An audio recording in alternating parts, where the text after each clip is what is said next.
What's up, nerds? I'm McKinley, and today's the last day of ContemporaryAthon. I'm at work. One thing you should know about me is I hate the sun, so I'm not super happy about being here. This is my only day shift. So my vlog today will probably not be very interesting because I work all day and then I sleep for a couple hours and I come back to work. Oh, there's a car coming. So I'm hoping to finish ship it today. I am hoping it's not too busy today, but I also brought American Panda. I decided I didn't want to read What We Saw because I really, really want to read American Panda. So I brought that, and yeah. Anyway, that's the start of this vlog. Me telling you there's not going to be much, but I am going to put my wrap up at the end.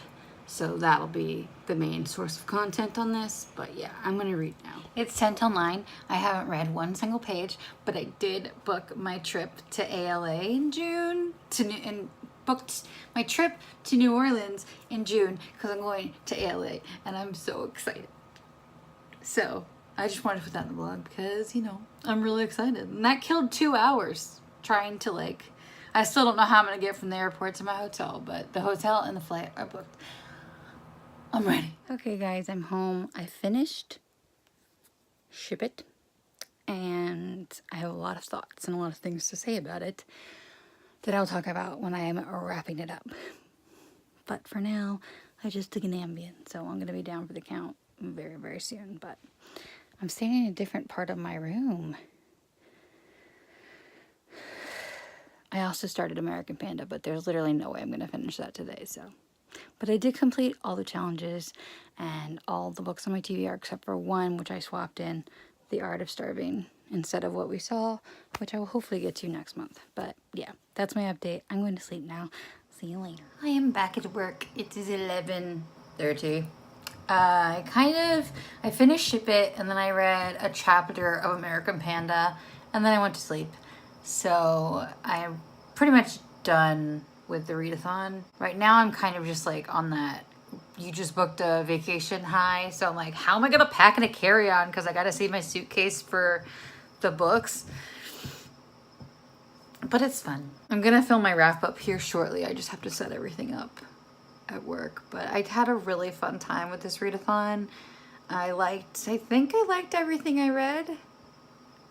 I can't think of anything I didn't like, but I could be forgetting, so I do that sometimes.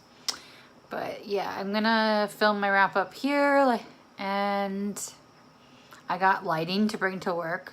I'm telling you, I'm taking big risks here. People are leaving and they're gonna see a soft box on the counter in my background, and they're gonna be like, what the fuck is this girl doing, having a photo shoot? And I'll be like, yes I am. But anyway, that's a wrap on this ContemporaryAthon. I hope that there's another one soon.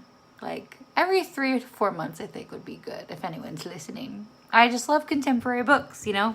I mean, every week's a ContemporaryAthon for me. But yeah, I will see you in my wrap up right now. For you. In an hour for me. Isn't it so cute and little? Look at how cute it is. This isn't obvious at all. People won't think it's weird when they pull up. Not at all. Okay, I'm doing my wrap up now. I know you can kind of see the door over here. I don't know. I'm kind of being blinded by my lighting, but at least I'm well lit, right? And evenly lit. So I'm just going to quickly wrap up what I read this week.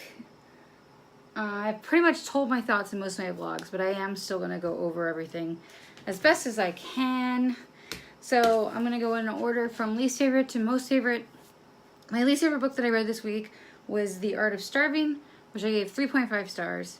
Sorry, I'm just really paranoid someone's going to drive by. So you're going to see me looking around a lot. I apologize for that. The Art of Starving by Sam something. This is about a boy who is anorexic He's basically writing this journal on how to starve yourself, and it's incredibly triggering for self-harm, suicide ideation, all eating disorders, just everything. If you're easily triggered, maybe don't read it. And his mom works at a slaughterhouse that he constantly mentions. So if you're sensitive about that, maybe don't read it. But it very much reminded me of We Are the Ants, because he thinks he has superpowers when he's starving himself. And he's queer, his love interest is Muslim, he's Jewish. It's pretty diverse, and I enjoyed it for the most part, but it was pretty upsetting at a lot of points. If you want to know about the eating disorder rep, I would look for Own Voices reviews, because I cannot speak to that. It also all starts because his sister runs away and he's blaming this one particular boy and he wants revenge. My next book was The Hating Game by Sally Thorne, which I gave 4 stars. I think I talked about this book the most throughout the week, but I enjoyed it. I kind of pictured it as Loki and Tony, which I said in one of my vlogs. I don't remember which one, because that's just the thing that I ship, okay? But if you don't know what this is about, you must not follow Chelsea. It's about a woman and a man who work at a publishing company that had merged, and they hate each other. And it's a hate-to-love romance. It's cute. There were things I didn't like about it, like their dialogue. The angle probably changed because I had to move this. But like I said before, there's dialogue in this that I thought was a little bit weird, but the ending really brought it home for me, and that's why I gave it 4 stars instead of 3.5 stars. But if you like hate-to-love tropes, you're probably gonna like this. It's cute. It's fun. I enjoyed it. Next 4-star read was Ship It by Britta London, and I have a lot of thoughts on this book.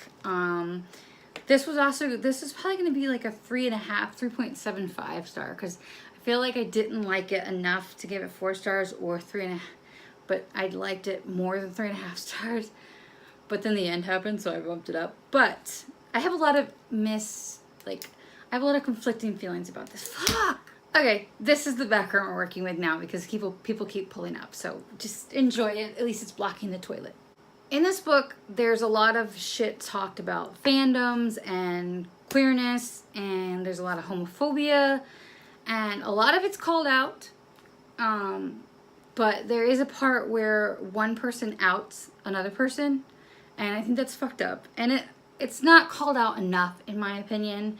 But there also is a lot of growth in it, and learning and trying to understand, which I did appreciate. So I don't know, like, I had mixed uncomfortable feelings for a lot of the book, but I still really enjoyed reading it.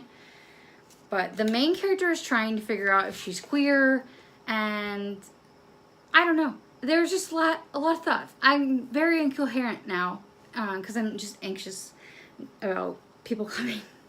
But I think I'm gonna try and write a review on everything that I feel.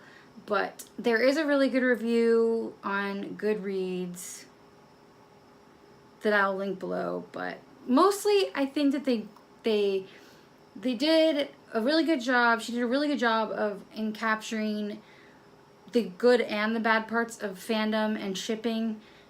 But the main character, in my opinion, went way too far and made fangirls look a little bit psychotic. But I also think Forrest, who's the main guy character, was an ass, but he grew a lot, and I give him credit for that. But I have a lot of mixed feelings. I enjoyed reading the book, but a lot of things made me uncomfortable. So enter at your own risk. That's what I gotta say, I guess. My next 4-star, I had like all 4-star reads this week, except for one. My next 4-star read was You'll Miss Me When I'm Gone by Rachel Lynn Solomon. I've talked about this book all week too. It's like this and The Hating Game took me the longest to read for some reason, but this is about 2 twin girls who get tested to see if they have the Huntington's disease gene, because their mom has it. And one of them has it and one of them doesn't. And there's so much that goes into the dynamics of how they deal with their results, how they deal with each other and each other's results. And it's just a really good book that I enjoyed a lot. They are flawed characters, and they do some messed up shit to each other, but at the end of the day, they're sisters, and I really enjoyed it. It's also got, the main characters are Jewish, and their faith came into it a lot. One of them is more devout than the other. One of them is questioning it, and one of the love interests is also Jewish, and then the other love interest is Indian. And yeah, I really, really like this one. I'm so glad that I read it.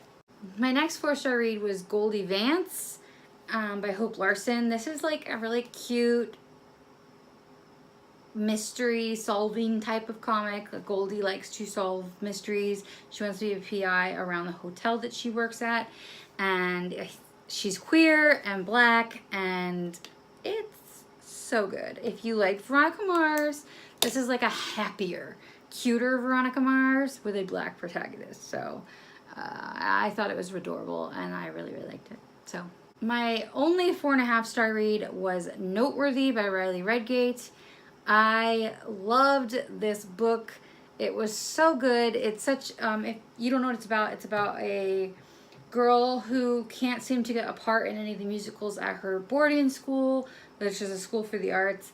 So she decides to try out for a all-male a cappella group, and she makes it, and so she's pretending to be a boy, and it really tackles the gender and how she almost has to, like, she doesn't have to close herself up when she's acting like a man, because men get more space in the world.